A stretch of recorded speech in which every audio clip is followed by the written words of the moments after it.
Hi guys, welcome back to my channel. If you don't know me, my name's Jordan. I make videos pertaining to mental health, beauty, lifestyle, and lately I've been talking about my small business journey. So if any of those interest you, feel free to hit that subscribe button down below. Today's video, I will be talking about my ADHD diagnosis while I do my makeup.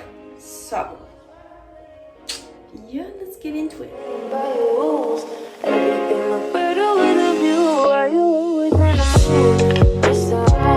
I started to put two and two together that I was struggling with more than just anxiety, more than just PTSD, more than just depression when I was scrolling through TikTok and multiple videos about ADHD would pop up on my explore page and they were super relatable. I decided to talk to my therapist about it. So I gave her a call and I told her what was up. Oh my God, this was literally so long ago. This was like at the beginning of quarantine. I just moved in with my boyfriend after graduating college. Everything was shut down. I had nothing to do. I was unemployed. She sent me like the DSM-5 list of symptoms for ADHD. Oh my God, why does my phone keep fucking moving? So anyways, yes, she sent me the symptoms for ADHD and was like, let me know if you relate to any of these and we can book another appointment and we can talk about it. So once I got off the phone and oh my fucking God, bro.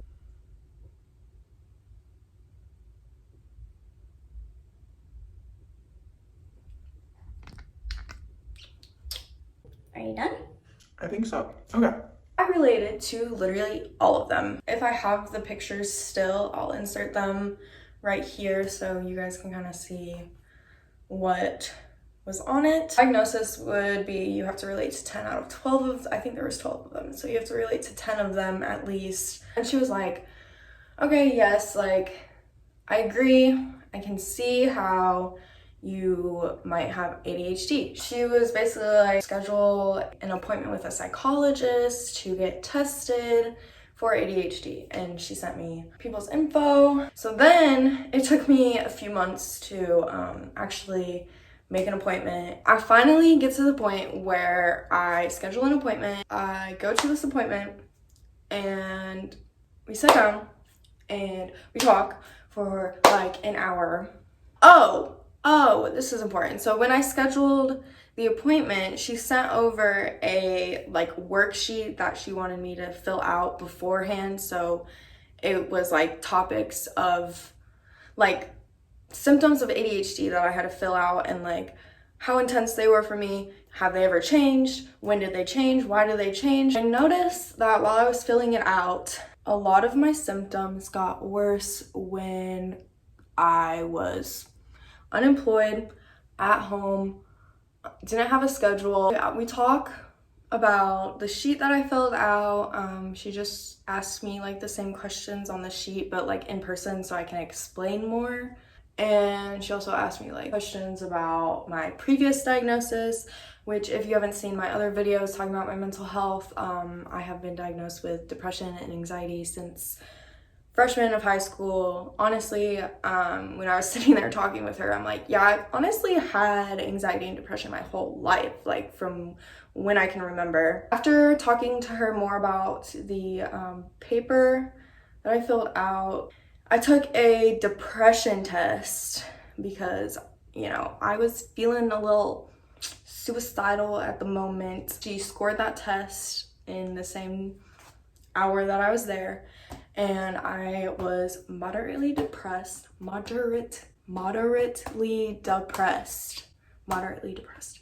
So I was diagnosed with depression again, and after that I took another test, but this one was on the computer, and this was for my ADHD. So this computer test that I took flashed a bunch of letters on the screen at different rates, and I had to press the space bar when the letter X showed up only. And that lasted for about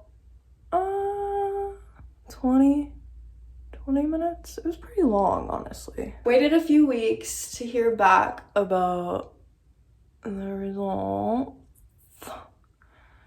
And then I went in for the results, and she was like, you have combined ADHD. And I was like, yeah, I do. I do, boo. It's bad. All of my life problems were solved with this diagnosis. All of the bad traits I thought I had were solved with this diagnosis. All of my relationship issues solved with this diagnosis. It validates my whole life, my whole existence. So feeling pretty good about that. Since being diagnosed, I haven't done anything else with that information. She sent me like a whole manuscript of my diagnosis. So I am probably gonna sit down with you guys and go through that after I do my makeup. I also re-signed in to my Instagram, my personal Instagram, so I'm back on there. I think I mentioned it in my Goodwill video. I said that I deleted my social medias because I was like triggered. I didn't understand why I was being so triggered. RSD is incredibly frustrating to deal with. I'm easily emotionally triggered in a way that like things hurt my feelings very easily, and then I will get stuck on those and hyper focused on that and just be in like a pit of hurt feelings, and it will literally train wreck an entire day.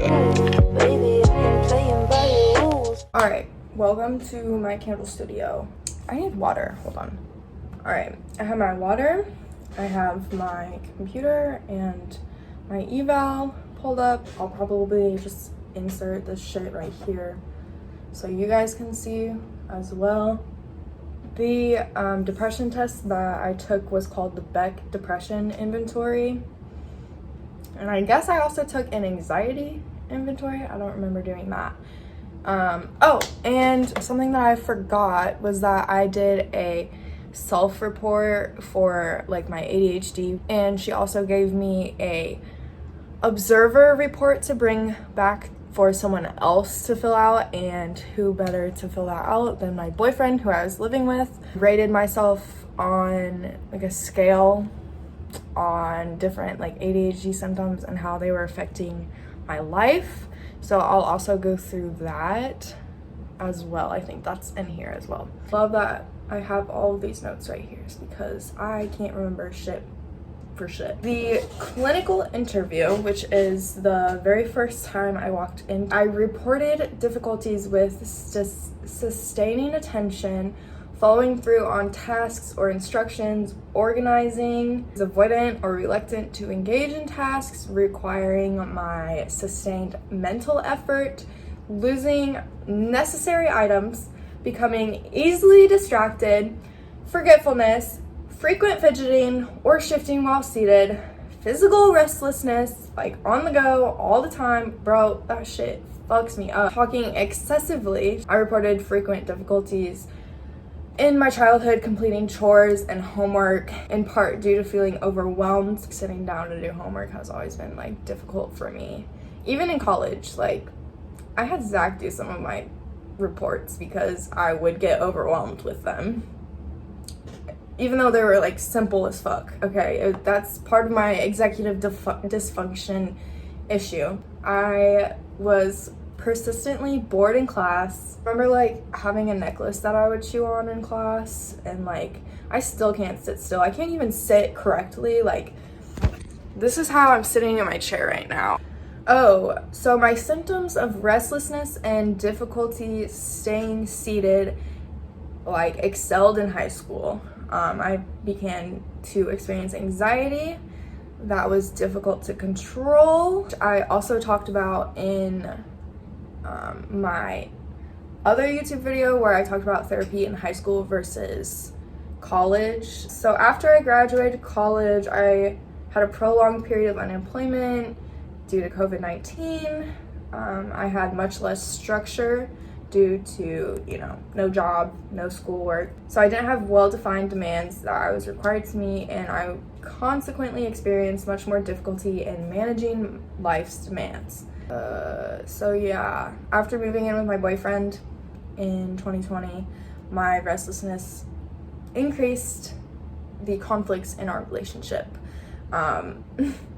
Like, I would literally wake up and be like, go, go, go, go, go, and get shitty with Zach if he wasn't the same way. Like, it was just a constant, like, I need to, like, my brain needs stimulation ASAP, and if it doesn't get it right then and there, I am in a bad mood.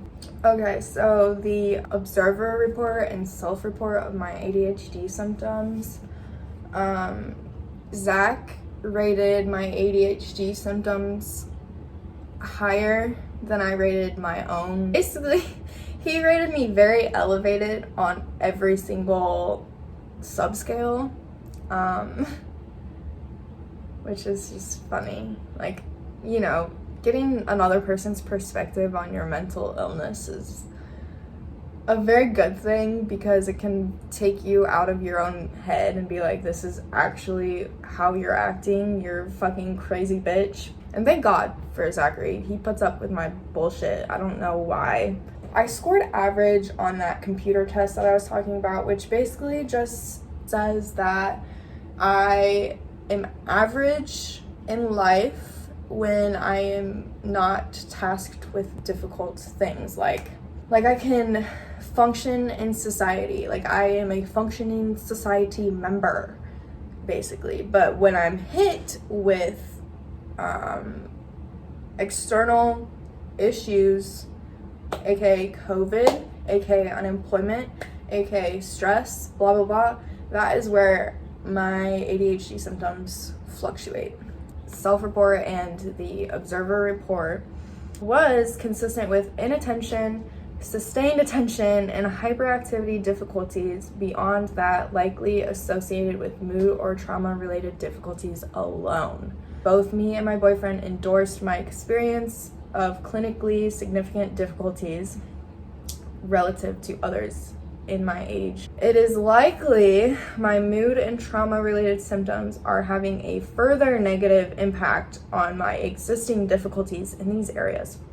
Probably. My DSM-5 diagnosis is ADHD combined, moderate, major depressive disorder, recurrent, moderate, PTSD, and a mild cannabis use disorder. Stressors are problems related to social environments. That was a lot. I don't even know if I said everything that I wanted to say. I go back and forth whether or not I want medication for this, or if I want to raw dog it and see what happens.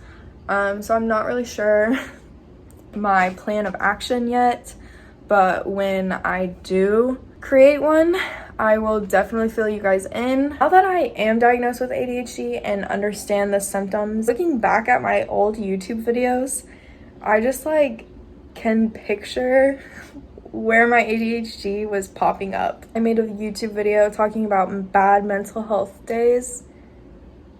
It's just bad ADHD days for me, baby. Thank you guys for watching and being on this journey with me. Turn on those bell notifications because I am not on a schedule of uploading. So if you turn on the notifications, you'll be the first to know when I do upload. Have a good day. Bye.